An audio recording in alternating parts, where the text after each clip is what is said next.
Now we're going to kind of meet the winning companies. About 90 seconds each for them to introduce themselves, what problem they're solving, how they're solving it, what are some of their accomplishments to date. I'll try and ask a smart question to follow on. It's a pleasure to be here among the outstanding fellow panelists.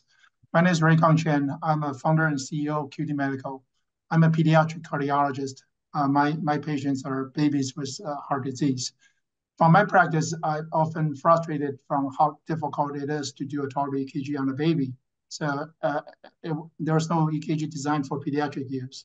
So our mission was to make the most kids-friendly ECG and make it widely available and accessible. The initial funding came from the NIH grants, and in 2018, our ECG called PCF 500 was cleared by the FDA for use in adults. In 2022, it was cleared by FDA for use in infants and children. That is medical standard, yet it's so easy that can be used by lay people with no training. The problem we're solving is to prevent sudden cardiac arrest in infants and young athletes by ECG screening. This year, we launched a service called Pediatric Express ECG. It's a mail delivery home ECG test parents can do on their own infants and children. The pediatrician can order this online, and we prepare ECG kit, mail to the parents to do the test on their own baby or their youth who play sports. And ECG gets instantly uploaded to the cloud where our pediatric electrophysiologists can interpret and report and send the results back to the pediatrician. Terrific. And what is the sort of challenges or differences between screening adults with your platform and kids?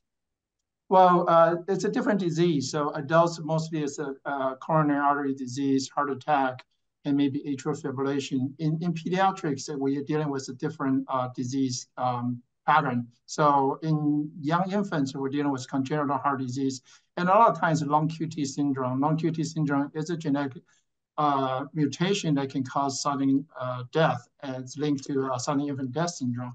In young athletes, it's mostly hypertrophic cardiomyopathy, cardiac channelopathy, such as long QT, Brugada, CPVT, these kind of arrhythmic disease.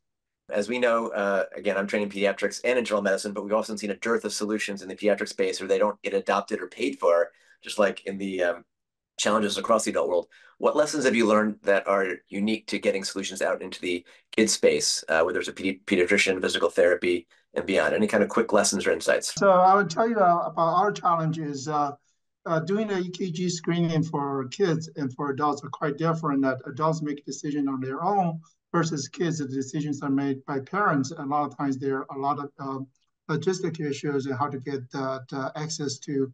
So we designed our ECG to be able to use at home by parents to their screening, and also to be able to use in school. So in adults, you'll go to a doctor's office and you'll go to a workplace to get an EKG done. But in kids, this has to happen in where the kids are, which are mostly home or in school. So we have conducted a clinical trial to show that parents can do their own EKG test at home, and we can set an EKG to get these kids screened for babies for long QT syndrome or young athletes playing sports for any risk of sudden cardiac arrest. So in our business, it's actually making it much easier to access the EKG for anybody who are parents who are concerned about the risk of sudden cardiac arrest.